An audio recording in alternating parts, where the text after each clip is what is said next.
తాకట్లో ఉన్న మీ బంగారాన్ని విడిపించి ఆ రోజు ఆన్లైన్ రేటుకి కొంటాం. Sharma gold company. నమస్కారం, వెల్కమ్ టు సుమన్ టీవీ. నేను గీతాంజలి. విశ్వావసు నామ సంవత్సరంలో ద్వాదశ రాశుల వారి జాతక ఫలితాలు ఏ విధంగా ఉన్నాయో తెలుసుకుందాం.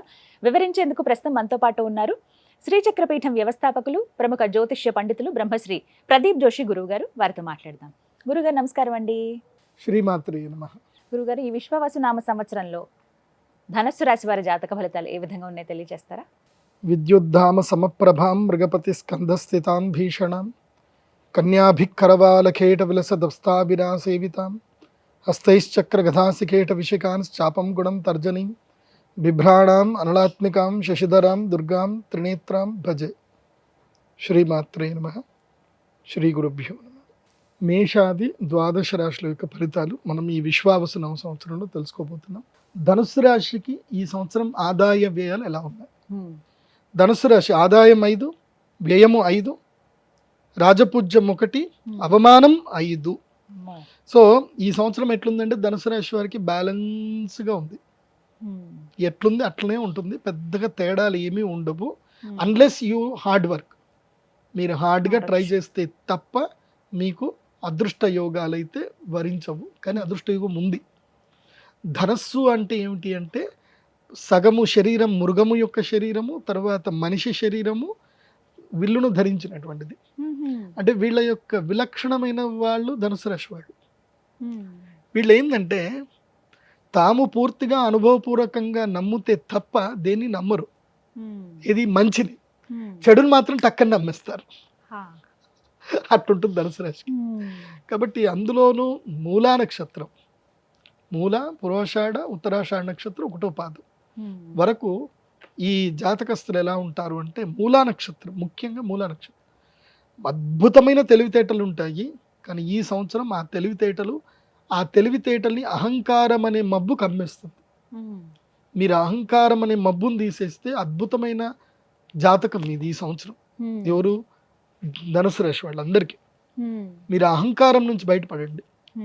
అండ్ వన్ మోర్, ఇంకోటి ఏంటంటే ఈ ధనుసు రాశి వారికి ఉన్న ఒక చెడ్డ లక్షణం ఏమిటంటే వీరు గతంలో ఎప్పుడు జీవిస్తారు. ఏంటి? గతంలో జీవిస్తారు. వీళ్ళు 10 ఏళ్ళు అయినా సరే ఆ గతాన్ని మర్చిపోరు. దాన్ని పట్టుకొని బ్యాగ్ వేసుకొని తిరుగుతూనే ఉంటారు.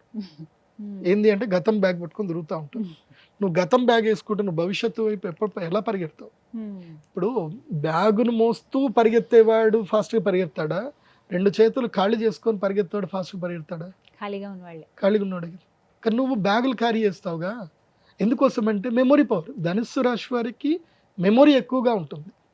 Most of the criminal advocates కానివ్వండి, తర్వాత బ్యాంకింగ్ సెక్టార్లో ఉండేది కానివ్వండి, చార్టర్డ్ అకౌంట్లు కానివ్వండి, వీళ్ళంతా ధనుసు రాశి వాళ్ళు ఉంటారు. మంచివాళ్ళు. కాకపోతే వీళ్ళు గతాన్ని మర్చిపోరు. గతం మర్చిపోతేనే భవిష్యత్తు ఉంటుంది. భగవంతుడు మనకి ప్రతిరోజు నిద్రను ఎందుకు ఇచ్చాడు? రోజు రాత్రిని ఎందుకు ఇచ్చాడు అంటే రోజు సూర్యోదయం ముందురా బాబు, జీవితం ప్రతిరోజు కొత్తగా చూడాలి.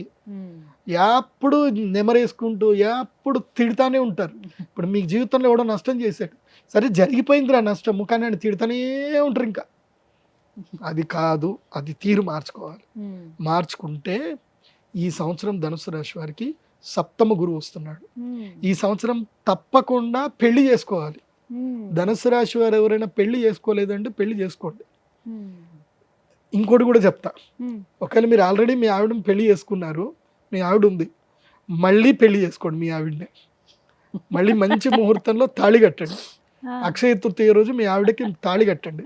వీలైతే కొత్తగా ఒక నల్లపూసల దండ మీ ఆవిడకి మెడలో కట్టండి. నల్లపూస లేకపోతే పసుపు తాడైనా మీ ఆవిడకి కట్టండి. ఎందుకోసం అంటే 7వ స్థానంలో గురువు వస్తే మనతో ఉన్నటువంటి మన యొక్క సహచరుల వల్ల కూడా మనకు అదృష్ట యోగం సిద్ధించే అవకాశం ఉంటుంది. కాబట్టి మీ ఆవిడకి మంగళసూత్రాలు మళ్ళీ కట్టండి. ఏం పర్లేదు, దాంట్లో నష్టమేం లేదు. దేవుడికి ప్రతిరోజు పెళ్లి చేస్తాం. లేదంటే శ్రీరామనవమి రోజు శ్రీరాముల వారికి కళ్యాణం చేయించండి. అక్షయ తృతీయ రోజు వెంకటేశ్వర స్వామి వారికి కళ్యాణం చేయించండి. సో కళ్యాణ సేవలు చేయించి మీ అదృష్టాన్ని ప్రయత్నం చేసుకోండి. నేను ఇందాక ఎవరికి తులారాశి వాళ్ళకి ఒక ట్రిక్ చెప్పాను, మళ్ళీ మీకు కూడా చెప్పాల్సిన అవసరం లేదు. తులారాశితో ఒకసారి రాశిఫలాలు చూడండి, దాని లింక్ కూడా పెట్టండి. సింపుల్ చెప్తున్నాను, మీది డిజిటల్ కార్డు చేసుకోండి. స్టార్టప్ వైపు ప్రయత్నాలు చేయండి. గవర్నమెంట్ కూడా లోన్ ఇస్తుంది.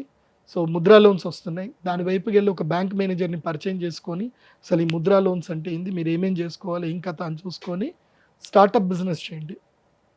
చేస్తే తప్పకుండా మీకు మంచి సంపద కలిగే అవకాశం ఉంటుంది.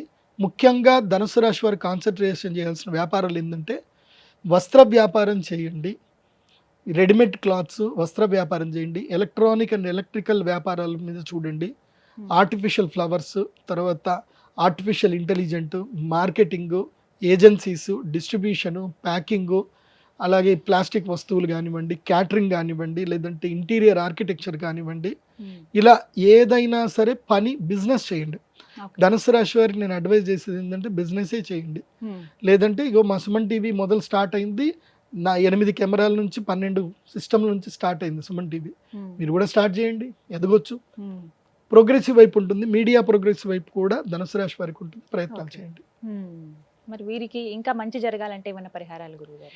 పరిహారం ప్రధానంగా చేయాలి అని అంటే ధనుసు రాశికి గురువే అధిపతి కాబట్టి, మీ రాష్ట్రాధిపతి సప్తమంలో వచ్చాడు కాబట్టి ప్రతి గురువారము తప్పకుండా శ్రీ దత్తాత్రేయ స్వామి దేవస్థానానికి వెళ్ళడము, దత్త మంత్రము, దక్షిణామూర్తి మంత్రం చదవడము, అదేవిధంగా అక్షయ తృతీయ ఏప్రిల్ 30వ తారీఖు నాడు కుబేర సంపుటి యంత్రాన్ని ప్రసాదంగా స్వీకరించండి, మహాలక్ష్మి యాగం చేయండి, అంత అద్భుతాలు జరుగుతాయి. ధనుసు రాశి వారికి 12 ఏళ్ల తర్వాత సప్తమ గురువు వస్తాడు, అదృష్టం వస్తుంది, మీ భార్యను మీరు మళ్ళీ పెళ్లి చేసుకోండి.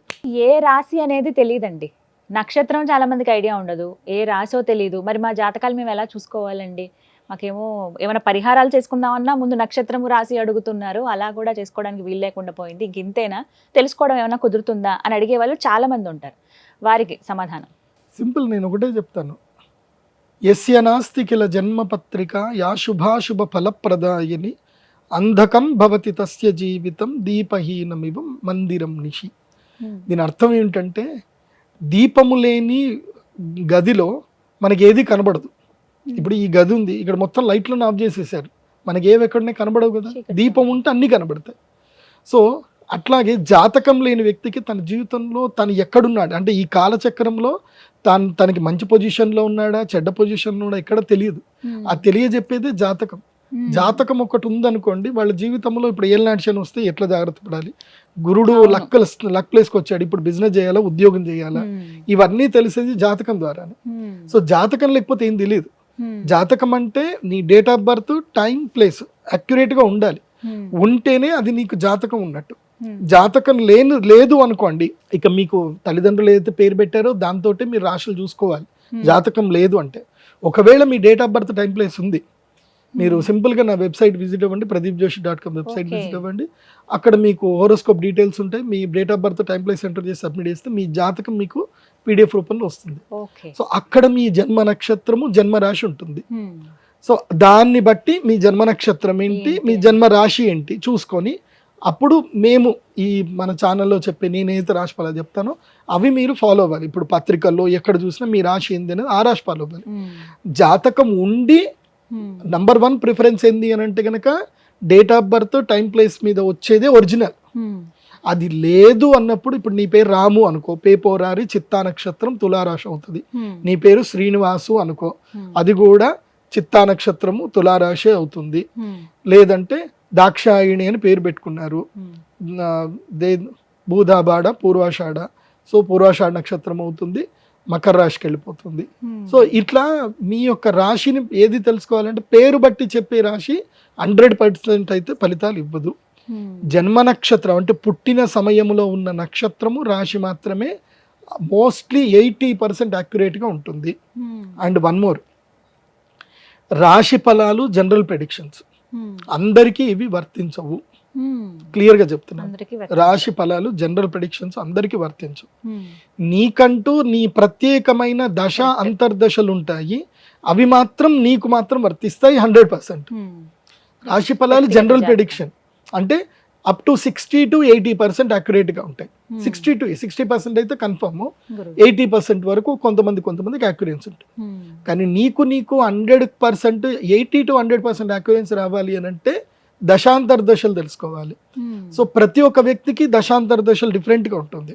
ఇప్పుడు మీరున్నారు, మీ అక్క చెల్లెలు ఉన్నారు, మీరందరూ ఇంట్లో ఒకే ఆర్థిక పరిస్థితుల్లో అందరూ ఒకే ఇంట్లో ఉంటున్నారు. కానీ అందరికి ఎవరి అదృష్టం వాళ్ళదే, ఎవరి నాలెడ్జ్ వాళ్ళదే, ఎవరి యోగాలు వాళ్ళదే. ఒకే ఇంట్లో ఉండే ఆడపిల్లలు, ఒక ఆవిడ తక్కువ చదువుకొని ఉండి పెళ్లి చేసుకున్న తర్వాత ఆవిడకి అదృష్టం రావచ్చు, ఒక ఆవిడ బాగా చదువుకొని జీవితాంతం ఉద్యోగం చేస్తూనే ఉండొచ్చు. చదువున్నంత మాత్రాన అదృష్టం వస్తుందని లేదు, చదువు లేనంత మాత్రాన దురదృష్టం అవుతారని లేదు. సో అదృష్ట దురదృష్టాలు చదువు మీద, స్కిల్ మీద పని చెయ్యవు.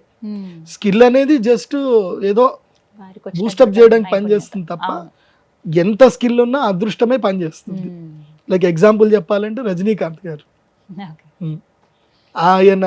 ఆయన్ని నార్మల్ వ్యక్తి చూస్తే ఆయన స్వయంగా చెప్పారు, నేను ఒక గుళ్ళో కూర్చున్నప్పుడు నన్ను బిచ్చగాడు అనుకొని ఒక ఆవిడ డబ్బులు వేసి వెళ్ళింది, అప్పుడు నేను నవ్వుకున్నాను.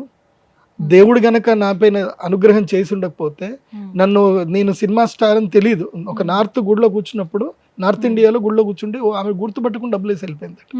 సో ఇది నా పరిస్థితి. ఆయన అహంకారానికి వెళ్ళా, ఆయన తిట్లే.